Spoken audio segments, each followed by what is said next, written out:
Assalamualaikum warahmatullahi wabarakatuh. Perkenalkan, nama saya Dewi Putri Rahmana dengan NPM 2110317063. Saya dari kelas 2B, Prodi PDKR, Fakultas Keguruan dan Ilmu Pendidikan, Universitas Singapura Bangsa Karawang. Sebelumnya, yang terhormat Ibu Dr. Haji Ina Rahayu Purnamaningsih, MPD, selaku dosen pengampu perkembangan peserta didik. Puji syukur kehadirat Allah Subhanahu wa Ta'ala yang telah memberikan nikmat sehat serta rohani juga kepada junjungan Nabi besar kita Nabi Muhammad SAW. Di sini saya akan memenuhi tugas akhir dari mata kuliah perkembangan peserta didik, yaitu berupa presentasi tentang judulnya kecerdasan majemuk.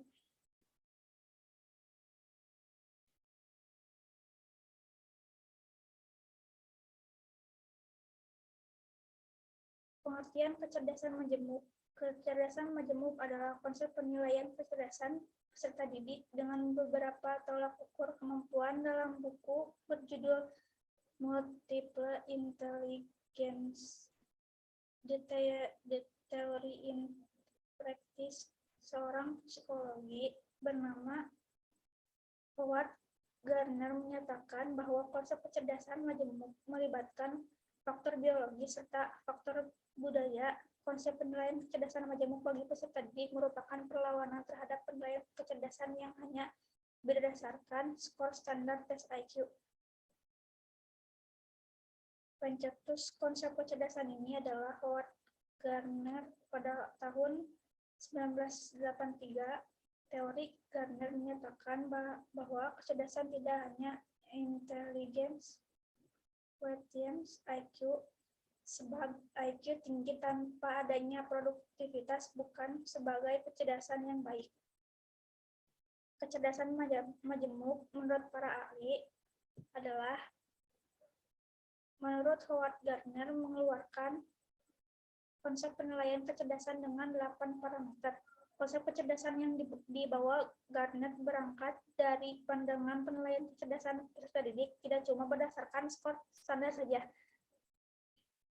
Lebih dari itu, kemampuan peserta didik menyelesaikan masalah yang terjadi, kemampuan menghasilkan persoalan baru untuk diselesaikan, kemampuan menciptakan sesuatu atau memberikan penghargaan dalam budaya seseorang. Idealnya, para peserta didik dinilai berdasarkan apa yang ia bisa kerjakan, bukan berdasarkan apa yang tidak bisa ia kerjakan. Ini artinya tidak ada si bodoh atau si pintar. Dari paradigma tersebut, maka pandangan yang dihasilkan adalah seorang peserta didik pasti menonjolkan di salah satu atau sejumlah kecerdasan. Dengan 8 parameter kecerdasan ala Gardner, maka akan hadir sejumlah kecerdasan peserta didik di luar kecerdasan logika dan linguistik. Setelah Howard Gardner, ada Thomas Armstrong yang menjelaskan lebih lanjut tentang kecerdasan majemuk. Thomas Armstrong menyebutkan bahwa tiap anak dilahirkan dengan membawa potensi yang memungkinkan mereka jadi cerdas. Sifat natural yang dimaksud Thomas Armstrong adalah rasa ingin tahu, daya eksplorasi, vitalitas, spontanitas, dan fleksibilitas. Dengan berbagai sifat naturalnya itu, maka tugas orang tua dan lingkungan adalah mempertahankan sifat yang mendasari kecerdasan tadi untuk terus bertahan hingga dewasa. Thomas Armstrong menunjukkan ada sejumlah indikator penilaian kecerdasan anak. Indikator Armstrong berdasarkan pada kemampuan autentik yang dimiliki si peserta didik. Indikator-indikator itu adalah observasi, dokumentasi, hasil karya, penilaian tugas, penilaian berdasarkan konteks tertentu, portofolio. Konsep kecerdasan majemuk terbagi menjadi 6 bagian, yaitu satu jenis kemampuan tidak cukup untuk menyelesaikan berbagai persoalan manusia sebagai menyeluruh. Oleh sebab itu, kemampuan intelektual anak harus diperhatikan secara menyeluruh. Yang kedua, setiap anak punya karakteristik kecerdasannya sendiri, karenanya setiap anak harus memiliki perhatian dan pendampingannya sendiri-sendiri. Yang ketiga, setiap anak memiliki kebebasan cara belajarnya sesuai dengan kecerdasannya, termasuk juga kebebasan evaluasi hasil belajarnya. Setiap lingkungan anak memiliki fasilitas untuk mengembangkan kecerdasan majemuk yang dimiliki tiap anak. Yang kelima, penilaian kecerdasan anak harus kontekstual dan terkekang pada teks tertulis dengan standar formal. Yang keenam, proses belajar anak tidak terbatas pada batas-batas tertentu. Macam-macam kecerdasan majemuk. Yang pertama, kecerdasan verbal linguistik. Kecerdasan majemuk verbal linguistik adalah kecerdasan terkait dengan kemampuan memakai bahasa secara efektif. Kecerdasan ini ditandai dengan kecerdasan berbicara, bercerita, mengingat, mendapat informasi, dan kemampuan membaca. Aktivitas-aktivitas yang sering dijumpai bila peserta didik memiliki kecerdasan ini adalah suka menulis, membuat kisah imajinatif, menghafal nama benda, dan hal-hal kecil. Punya kosakata yang lebih banyak dari anak lain yang sesuainya. Rangsangan yang bisa diberikan untuk memberikan stimulasi kecerdasan verbal linguistik adalah mengajak berbicara, bermain huruf, bermain peran, mendengarkan lagu, dan sebagainya. Yang kedua, kecerdasan logis matematis adalah kecerdasan majemuk logis matematis, kecerdasan peserta didik yang terkait dengan kemampuan analisis masalah secara logis, menemukan pola atau rumus, serta melakukan analisis. Sebagian orang menyebutkan kecerdasan logis matematis sebagai kecerdasan ilmiah, alasannya kecerdasan ini berkaitan erat dengan aktivitas berpikir, berargumentasi, kesadaran terhadap pola-pola, dan kemampuan berpikir dengan bilangan. Rangsangan yang bisa diberikan sebagai stimulus kecerdasan logis matematis seperti menggarap puzzle, mengenal geometri, diskusi, mengenalkan konsep matematika sederhana, membaca, dan lain sebagainya. Yang ketiga, kecerdasan spasial visual adalah kecerdasan imajinasi dan berbagai pola bentuk. Peserta didik dengan kecerdasan ini mampu menganalisis area spasial secara akurat. Ciri khas utama kecerdasan ini adalah melakukan transformasi persepsi ruang secara visual ke dalam pikirannya. Peserta didik dengan kecerdasan spasial visual punya kepekaan visual yang tinggi, seperti kepekaan perubahan interior ruangan, mengetahui lokasi, barang hilang, mudah membaca peta, dan semacamnya. Rangsangan yang bisa diberikan pada peserta didik dengan kecerdasan ini seperti mengajaknya membangun konstruksi balok mainan, menonton film, menggambar, dan sejenisnya. Yang keempat, yaitu kecerdasan kinestetik jasmani adalah yang sering juga dikenal sebagai kecerdasan gerak tubuh. Peserta didik dengan kecerdasan kinestetik jasmani punya kecenderungan memiliki kemampuan kontrol dan koordinasi anggota tubuh di atas rata-rata. Peserta didik dengan kecerdasan ini secara alami punya keterampilan fisik, tubuh elastis, dan kemampuan memaksimalkan anggota tubuh untuk mengekspresikan gagasan dan perasaannya.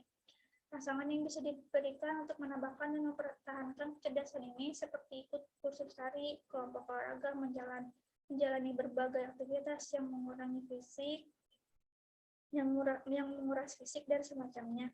Yang kelima, kecerdasan musikal. Pengertian kecerdasan musikal berarti kemampuan berpikir atau mencerna musik, menyimak pola-pola nada, mengambilnya, dan memanipulasinya. Peserta didik dengan kecerdasan musikal sering dianggap sebagai anak dengan bakat musik tinggi. Sejumlah aktivitas yang mencuri perhatian anak dengan kecerdasan ini seperti bermain alat musik, bernyanyi, mampu mengikuti irama dan tempo nada, peka terhadap suara, dan semacamnya.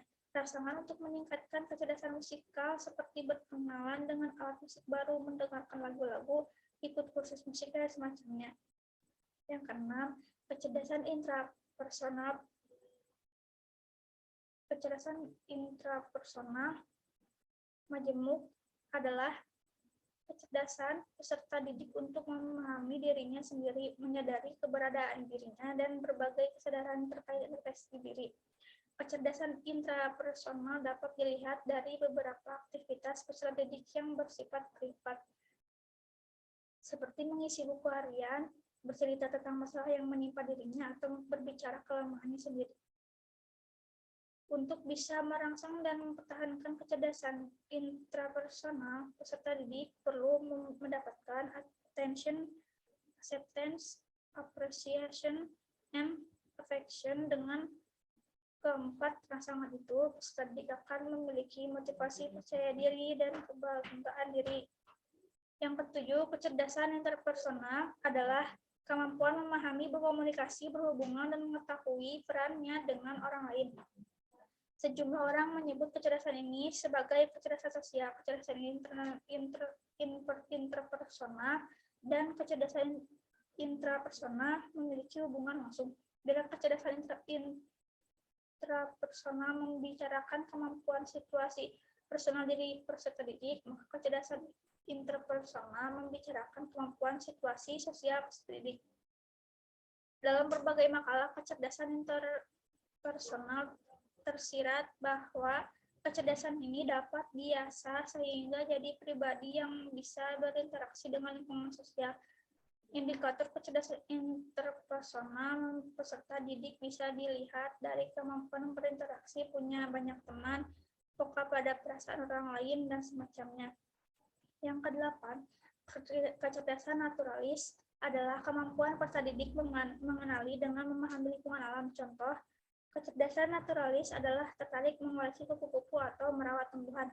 Kecerdasan naturalis memang tidak berhubungan langsung dengan saraf, akan tetapi punya kaitan langsung dengan area otak yang peka pada sensori, persepsi, dan area otak yang berkaitan dengan kemampuan klasifikasi objek.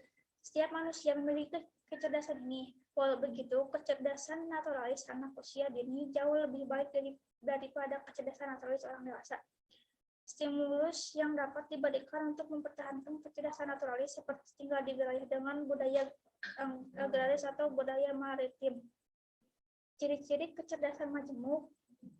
Yang pertama adalah kepekaan terhadap bahasa dan kata-kata, yaitu kecerdasan verbal linguistik. Yang kedua, kepekaan anak terhadap pola abstrak dan pola matematika, yaitu kecerdasan logis matematis. Yang ketiga, kepekaan terhadap kondisi dan situasi ruang dan spesial tertentu, yaitu kecerdasan spesial visual. Yang keempat, menjalankan berbagai aktivitas fisik yang berorientasi mengolah tubuh, yaitu kecerdasan kinestik jasmani. Yang kelima, kepekaan terhadap nada, tempo, dan irama musik, yaitu kecerdasan musikal. Yang keenam, kepekaan terhadap diri dan kesadaran dirinya, yaitu kepekaan intrapersonal. Yang ketujuh, kepekaan terhadap hubungan diri dengan lingkungan sosialnya, yaitu kepekaan interpersonal. Yang kedelapan adalah kepekaan terhadap berbagai bagian dari lingkungan alam, kepekaan naturalis. Cara mengembangkan kecerdasan majemuk adalah agar kecerdasan peserta didik bisa tetap bertahan dan semakin berkembang, maka peran orang tua, lingkungan sekitar, sekolah, dan berbagai pihak sangat diperlukan. Cara mengembangkan kecerdasan peserta didik yang paling baik adalah menyesuaikan dengan kecerdasan yang menonjol. Setiap peserta didik punya kecerdasan sendiri-sendiri, sehingga perlakuan dan pendekatan yang dilakukan juga harus berdasarkan karakter si peserta didik.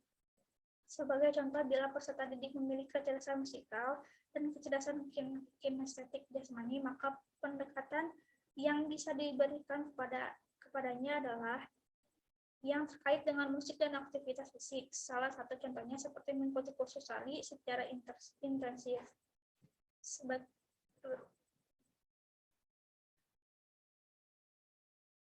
Sekian presentasi dari saya. Bila ada kesalahan, mohon dimaafkan. Terima kasih. Assalamualaikum warahmatullahi wabarakatuh.